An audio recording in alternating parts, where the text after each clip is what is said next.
Hello, beautiful people, my kings and queens. Welcome back to my channel, and I'm back with Mr. Nightmare. And this is 3 Disturbing True Last Day of School Horror Stories. So he telling me something tragic happened before last day of school. I should be happy. I should be happy. I'm going to summer break, but something happened before school, like somebody wants to just be on some BS and bother me the last day of school. So let's watch. Get your snacks. Get comfortable. Yes. Story number 1. What's a given? This was something that happened so long ago that a lot of details are a little blurry. It's not like it happened yesterday. Okay. I'll try my best to fill in smaller details that I don't fully remember with how I best remember things. Don't forget the big details. It was the last day of school. I was in the 4th grade. 4th grade was the last year in our elementary school where kids had to be picked up by their parents. 5th graders were allowed to walk home on their own. My mom would always be the one to pick me up. Later. On the last day of school, my friend Dennis and I had a play date planned to celebrate the last day of school. Dennis wasn't in my class this year, but we had been friends since kindergarten. He was in a different dismissal hallway from me. After school was over, we single file lined up and walked to the exit door at the end of the hall, where we waited outside by our teacher, Miss Blue. I waited for Dennis's dad to appear from the crowd of parents shuffling in and out of the parking lot next to the doors. Then I heard my name. Tommy, Tommy. I look over and see a man waving at me as he approached. He introduced himself as Dennis's uncle and said he was picking me up. I went over to Miss Blue and said I'm being picked up. She asked, "Where is he, sweetie?" And I pointed to Dennis's uncle who waved at Miss Blue. Miss Blue dismissed me and I went with the man. He led us through the crowd and was a very quick and jittery talker. Like he spoke fast and had a bit of a stutter. He was walking incredibly fast. It was almost hard to keep up with him with my backpack on. I was trying to escape fast. He explained to me that his brother, or Dennis's dad, was working later than expected, so he was driving me back. We got to his car, which was a dark red hatchback type car from what I remember, and it took me this long to acknowledge the giant elephant in the room. Where was Dennis? Why weren't we picking him up too? The man turned to look at me in the back seat and said that Dennis was already at his house. I was shy around people I didn't know, especially adults. I wasn't one to openly speak my mind if I was confused, but I was very confused. This was making less and less sense. The whole drive, the man kept yapping, telling stories of his days in elementary, asking me questions like what sports I played, what we're learning in class. If I had to guess, we were in the car for like 10 minutes, which honestly for our town where houses were right on top of each other, that was a while. My house was a 5-minute walk away from the school. We were definitely in an area I wasn't familiar with when he parked the car in front of his house. No, man. His house looked pretty normal to me from what I remember. He led us inside and shut the door and locked it behind us. It was really, really dark inside the place, and I realized why. All the curtains were shut. It almost felt like it was nighttime in there, especially because the only source of light was a dim lamp in the corner of the room. He then looked at me and smiled. I saw him said, sit down "Where's there. Dennis?" And he started acting really And this jittery dude's and obviously nervous. crazy. He said something like, "Oh, I think he's downstairs playing video games. Give me a second. Wait here." He then disappeared into a nearby room, and I heard a door open and then footsteps descending into a basement. I know my heart was already racing. I knew I was in danger. Leave. I went to the door to quietly try to open it, but I couldn't. It had some kind of lock that must have needed a key for. I really started to panic now, yet I still probably held out a little bit of hope that Dennis would be coming up those stairs, but I knew the chances of that were slim. I regretted entering that house.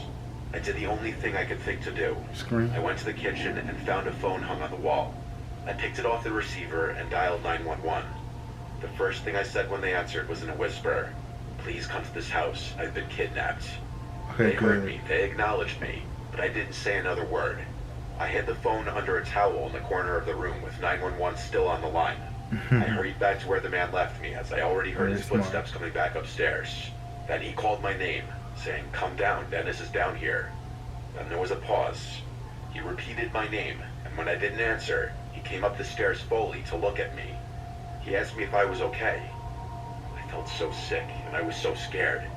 I hated myself for walking into this situation and not being wiser.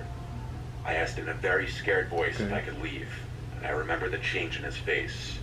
His fake, friendly smile disappeared as he realized that I was no longer falling for this. He walked closer to me in a gentle manner until he was close enough to grab my wrist aggressively. He started pulling me towards the basement.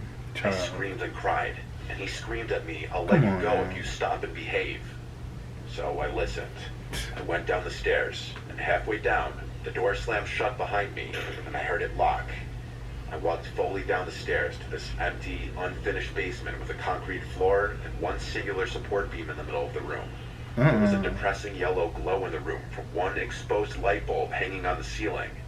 If there was a place you'd imagine kidnapped children to go, this would be it. Good thing I you heard called his the heavy police. footsteps upstairs. You could hear everything in this house. I don't know what he was doing, but I heard him walking around for a while. Then he came to the basement door, opened it, and he called down asking if I'm hungry. I replied no. I didn't want him going into the kitchen seeing the missing phone. He shut the door and locked it again. I sat down there, waiting, with my heart in my throat, and then I heard it. The doorbell ringing 3 times you going to jail upstairs, now. followed by banging sounds, which were definitely the sounds of police banging on the door. I would refrain from screaming until I heard the front door open, but I never heard the man's footsteps approach the door. The doorbell kept ringing, and I kept hearing the bangs. This went on for some time, until I heard a really loud bang sound, Bust the door open. and then multiple heavy footsteps and multiple screaming voices. I started screaming for help as loud as I could at the top of the stairs, banging on the door. The door was unlocked, and a police officer on the other side grabbed hold of me and hurried me outside. There were at least 3 cop cars outside. I had to tell everything to 2 of the cops outside as we waited for my parents to show up. The man from inside was brought outside and into a cop car in handcuffs, and that was the last time I ever saw him. When my parents arrived on the scene, my mom was bawling her eyes out. There had already been a whole scene at the school as cops were called and Dennis's dad realized what happened. This man was a work associate of Dennis's father. I knew it. When he somehow learned that Dennis's dad would be picking up Dennis and I from school on the last day, he seized the opportunity to do what he did. A complete sick fuck. I Overheard don't the know how he found out conversation. what I looked like. Followed him. As I got older, I never really asked for more details because I try not to think about it. My mom went to counseling with me for months after this incident. Let's just say my parents didn't have kind words for Miss Blue, not verifying if I actually knew the person picking me up. If I didn't think to call the police before he basically threw me in that basement, I know for a fact I'd be dead right now. This was like 17 years ago. That man might be out of prison for all I know. And when I pick up my niece, I have her name tag, so that's a red flag right there. It was Some junior kind of year of high form. school, and it was the last day of school. A lot of people cut school this day or left early after lunch period. My friends and I were some of the latter. It was a stormy, dark day. A bunch of people from our grade originally planned to hit the beach on the last day of school, but that was obviously canceled. So my smaller core group of friends decided to do something else. There used to be an abandoned elementary school in town that hadn't been used for like 10 years. There were plans to tear it down by the year's end. So, still wanting to do something fun on the last day of school, we all agreed to break into the building and just fuck around exploring. There were no cameras in that old building, and on a stormy day, no one would be outside monitoring the place or anything, so we all left after lunch period. Our friend Eddie already had a car and his license, so he drove us all to the abandoned school. The school was in the middle of a neighborhood, not on any main roads or anything.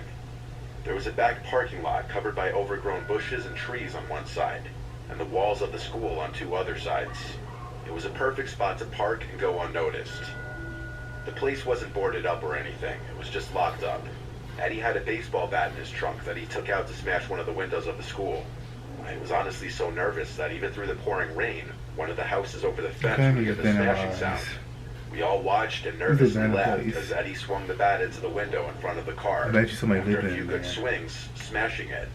He pushed away the stray pieces of glass stuck to the frame with the bat, and then he waved us over. We one by one climbed through the window into the school. My logic was that the school was being torn down anyway. What does a broken window matter? We all were inside the building now. The window we climbed through was actually one of the windows for a classroom. A lot of stuff was still left in the room, including the desks and some decorations on the walls. Based on the decorations, it looked like we were in a 4th or 5th grade classroom. It was very surreal to be inside of what was once an active classroom where little kids would come to learn. Now nothing but a cold, dark, and abandoned room collecting dust waiting to be destroyed. The sounds of thunder and lightning outside also added to the surreal feeling of it all. There were no lights on in the building. Power to the place was likely cut completely. We anticipated this though. The flashlights on our phones were plenty to get around and see. Even without them, it wasn't completely pitch black in there, as even though it was a dark day, some light was still creeping in through the windows and doors. We started traversing the hallways, going from room to room. Each classroom was still full of desks and chairs that hadn't been sat in probably a decade. We all four were in the same classroom, and there was a sound that echoed down the hallway and into the classroom. We all went silent and turned off our lights for a moment. After a flash of lightning, we slowly accepted that it was probably nothing, so we continued on. We just went from room to room as our wet shoes all squeaked on the floors. Sneaking around wasn't possible, really. A lot of things in the school were visibly decaying. You could really tell no one had stepped foot in there in ages. As we neared the corner of the hall, I turned around just to look back down the other way, and at the doorway of one of the classrooms, it looked like there was something sticking out from the classroom. A silhouette. I asked my friends to also look.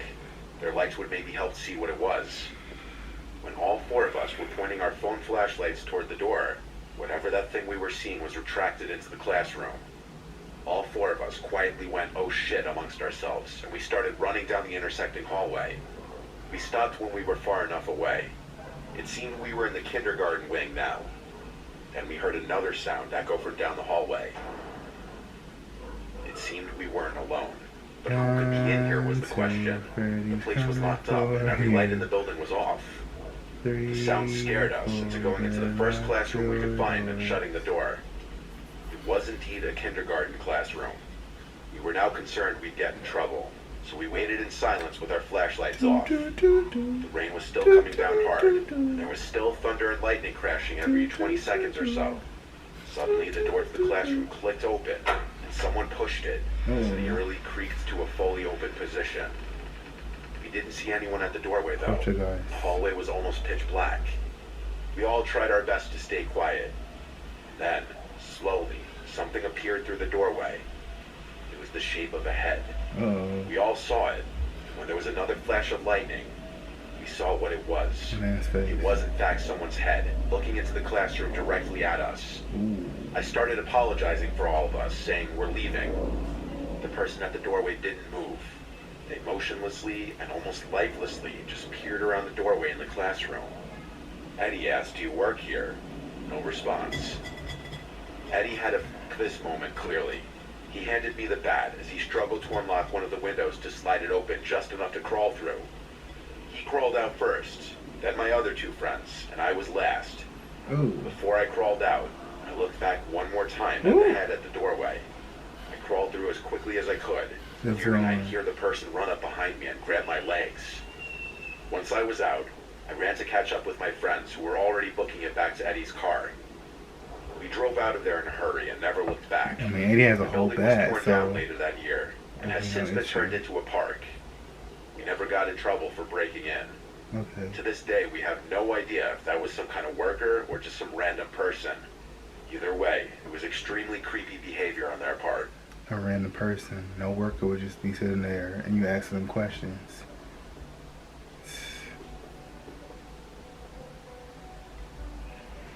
When I was a freshman in college, I took a chemistry class. It was really difficult for me. The tables were arranged in groups of 4. I sat at a middle table at the left side all the way to the end. Next to me was a guy named Zach. He was very awkward. He gave me Reddit moderator vibes. To describe his appearance, he was like 5'8", he was a little overweight, and he had a really ugly, patchy beard. But he knew his stuff in chemistry. I think he was just good at school overall. We started to talk in a pretty cordial way when he noticed I sucked in class, and I would ask him for help. He started offering to do my homework for me, and he even let me cheat off him on tests. I never got any kind of flirtatious vibes from Zach, but that might have been because he was just too awkward to flirt in person. He eventually asked for my number so that he could send me homework-related stuff. Obviously, I gave it to him. He was helping me out a ton and didn't give off any threatening vibes. He just seemed a little reclusive. Fast forward to the last day of class, and Zach did something completely unexpected. He asked me if I wanted to go on a date with him after class. I had no physical attraction to Zach in the slightest, and our personalities were complete opposites. But he did help me throughout the semester maintain an A, so I had to let him down super politely. I lied and told him I'm going away to Miami for the next couple of weeks and won't be around. He right away responded, "What about when you get back?" I felt like 2 weeks was long enough of a gap in seeing each other where he would... Hold on. This? When I was a freshman in college, I took a chemistry class. It was really difficult for me. The tables were arranged in groups of 4. I sat at a middle table at the left side all the way to the end. Next to me was a guy named Zach. He was very odd. I think he was just good at school overall. Got any kind of flirtatious vibes from Zach. Threatening vibes. Completely unexpected. And our personalities were complete opposites. But he did help me throughout the semester. I got you, bro. So I had to let him down super politely. You're I lied and told him I'm going away to Miami for the next couple of weeks and won't be around. He right away responded, "What about when you get back?" I felt like 2 weeks was long enough of a gap in seeing each other where he would probably lose interest. So I said, "Yeah, I could be around," or something like that. He responded with a really cringy, "Cool," as he nodded his head in response. From here till the end of class that day was really awkward for me. After class, I left straight for my car and drove right home. I was a commuter, not a dormer, so after the last day of class was over, that was it. It was Thursday, and my other friends who went to the same school wanted to go out that night, so we hit town that night. And at some point, I got a text from Zach. He asked, "When are you going to Miami?" I told my friends all about Zach while we were drunk, how he got me an A, but now he wanted a date. My friends joked that I should just go on the date with him to be nice. I joked back sarcastically, "Yeah, for sure." I told myself I'd respond to it later, but I was drunk and completely forgot to. The next day, I woke up to 2 follow-up texts, one with question marks, and then the next one, "You're going to ignore me now that you don't need me anymore, right?" So I replied, "Hey, I'm sorry, I was packing. I'm going to Miami today." He replied almost instantly saying, "Okay." Obviously there was no Miami trip, but he should have never found that out. Later that night, my girls and I went out again, and while out, I got a scary text from Zach saying, "I thought you said you were going to Miami tonight." I almost dropped my drink when I saw this. I showed it to my girls, and they were all freaked out just like I was. I replied to Zach, "What do you mean?" And he replied, "Nothing, forget it. I just don't like liars." I genuinely was scared that I was being stalked. I looked around the whole bar, but he wasn't there. At least as far as I knew. Sir, so what the hell? I just didn't answer. At that point, I never planned on answering him again. You don't know the full story. It wasn't until late that night, shortly after I got home, I was literally taking my shoes off inside, that there were knocks at the door. It had to be like 1 a.m. I said, "Who is it?" And it was Zach on the other side. He said, "It's me." I wanted to scream. I was home alone. I yelled through the door to leave, or my dad will come out and kick your ass. That seemed to work, as he didn't knock again. I texted everyone I knew about the situation. My family, all my friends. I was horrified. Some suggested calling the police. I said I would go to the nearest station tomorrow. But tomorrow didn't even come yet, when I received a super long, disgustingly weird and creepy text from guess who? I was appalled when I picked up my phone and read it. This is what it said. "I'm feeling a lot of emotions right now after being used by someone for months and then lied to, and hurt and anger are 2 of them. I thought from the start of the semester in chemistry class that our chemistry was through the roof. No pun intended. I must say, I am hurt that you would make up something as elaborate as a 2-week-long Miami trip just to avoid going out with me. Even after I stuck my neck out for you all semester and risked my own academic standing. I definitely have noticed the way you looked at me sometimes in class, and I can't pretend there wasn't a hint of interest there. All I'm asking for at this point is for 1 date. That's it. I'm not asking your hand in marriage, though I surely would be quite an ideal husband to have if I do say so myself. No. I'm going to give you the benefit of the doubt that you needed more time to think over the prospect of going on a date with me. I know how much I have to offer, much more than these losers all over campus. If you want, I can come back to your house and we can talk about it in person. I am only making this offer once. I'm just very crushed to feel like I wasted so much this semester for nothing in return. Yours truly, Zach." I sent this to everyone. I didn't care that it was 3 a.m. I called my dad until he picked up, and I told him how scared I was. After he read the text, he took it upon himself to send Zach a lengthy text of his own, and he attempted to call him like 10 times, but Zach is clearly too much of a coward to pick up that phone call. I also went to the police station the next day with the text saying I wanted to press charges, and one of the people working there said that Zach would be contacted. Zach never picked up any of the calls from the police who were trying to get him to come in for questioning, nor did he answer any of their text messages. Zach completely disappeared. I never heard from him again. Between the police contacting him and my dad's pretty scary texts and voicemails, that basement-dwelling creep probably was shitting himself. Luckily, I never saw him on campus again or anything like that. But I can't say. I know what it's like to deal with an actual stalker. Talk about my dear husband. You stalking people, understand? You was helping her. You like, oh, this time I can get laid. This time I can probably score or whatever case may be. But you stalking people? You taking advantage of the situation. You just yeah, taking rejection badly and just let it go. Like please, let it go. Like there's other fish in the sea. Like come on, you follow her in the crowd. You follow her home. Like what's the deal with you? Like come on. You guys were just classmates, and she just needed help, and she just. I mean, you probably offered her to do her own work. She probably didn't beg you to do anything. Yeah, this is cool. Miss Nightmare, shout out to Miss Nightmare, and yeah, and good for that fourth grader for calling the police, cause you did not happen to call the police. Who knows what might have happened? So yeah, thank you guys for tuning into this video. Like, comment, subscribe, share, follow me on my social medias down below. Check out my music, and I'll be back with more. I'll be back with gaming also. So yeah, peace.